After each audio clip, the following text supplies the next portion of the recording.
And so on the fantail, if you were to look back on the fantail, you'd probably see them raising the flagstaff. So when we go pier side, as soon as we moor, they'll say moored ship colors. And our ensign that's flying midships will come down, and the ensign will be flown on the fantail. And the jackstaff, they'll fly the Don't Tread on Me flag up forward. So they're putting it in place, and then they'll put it up. You know, I noticed that you have a lot of Hawaiian slogans on board. And is that part of the connection that you have with Hawaii? Right. Well, Admiral Chung-Hoon is native Hawaiian. Right. So he's 4 generations Hawaiian, and so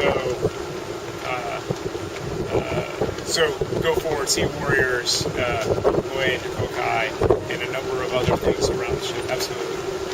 But that's unlike any of the other ships. No doubt about it. It's absolutely our ship is. I mean, he's the first Hawaiian admiral, and I mean he went to the Naval Academy in the late teens. So there's no doubt we have a connection. And I think that's why the Navy League adopted us versus all the other destroyers at port as well. So we try and make sure that we keep that connection as well. I haven't been on the USS Honolulu or Hawaii. Yes. Do those also try to adopt some kind of a connection? Well, the Hawaii is going to be adopted later this year by the Honolulu Navy League as well. But I'm not sure. The Navy League works closely with the USS Honolulu, but they have not taken the step to adopt them yet. I see.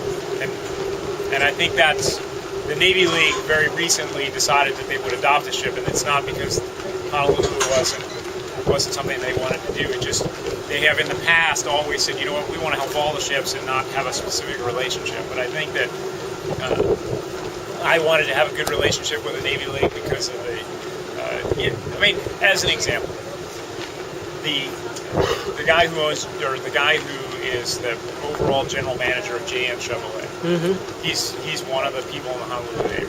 Okay, he likes the Navy. He works with the Navy. He's never been in the Navy. Okay, but he's a leader. Mm-hmm. And so one of the things that I try and do, or what we try and do, is we try and develop very professionals in our military. The goal is they're professionals and professional leaders. And so if I can teach somebody to be a professional, it's not only about being in the Navy. And so Mark has a tremendous amount to add to our sailors and say, wow, you know what, when the captain talks about leadership and this is what we do, it's the same when he's managing all its car salesmen as it is when they're managing a ship. And it sort of reinforces the reason why we talk about leadership and why we talk about taking care of people and why we talk about training and all the things that we do.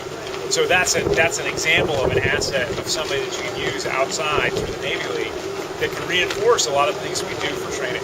Yes. As it is, I found it very important.